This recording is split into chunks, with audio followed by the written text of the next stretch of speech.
Hi friends, welcome to 3 Peppers. இன்றைக்கு கடலைப்பருப்பு பாயாசம் எப்படி செய்கிறேன்னு பார்க்கலாம். தேவையான பொருட்கள்: கடலைப்பருப்பு 1/2 கப், சவரிசி 1/4 கப், பால் 2 கப், சர்க்கரை 1/2 கப், முந்திரி பருப்பு 10, கிஸ்மிஸ் பழம் 15, ஏலக்காய் பவுடர் 1/2 டீஸ்பூன், நெய் 1 டேபிள் ஸ்பூன். 1/2 கப் கடலைப்பருப்பை 2 மணித்தியாலம் ஊற வச்சு எடுத்துக்கொள்ளுங்க. ஒரு பேனில் 2 கப் பாலை விட்டு நல்லா காய்ச்சி தனியாக எடுத்து வைங்க.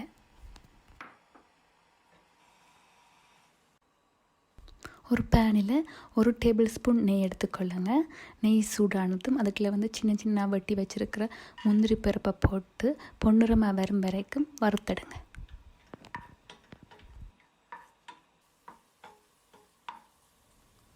அதே பேனில் கிஸ்மிஸ் பழத்தை போட்டு வறுத்தடுங்க. ப்ரெஷர் குக்கரில் கடலைப்பருப்பு, சவரிசியை போட்டு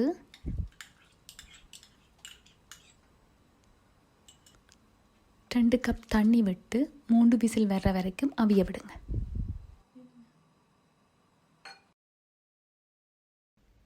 கடலைப்பருப்பு நல்லா அவிஞ்சதும் அதுக்குள்ளே 1/2 கப் சர்க்கரையை போட்டு சர்க்கரையை நல்லா கரைய விடுங்க.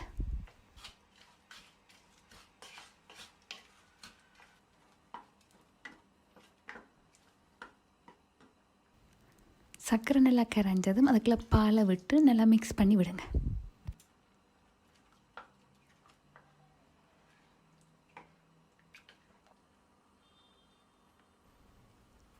அதுக்குள்ளே ஏலக்காய் பவுடர், கிஸ்மிஸ் பழம்,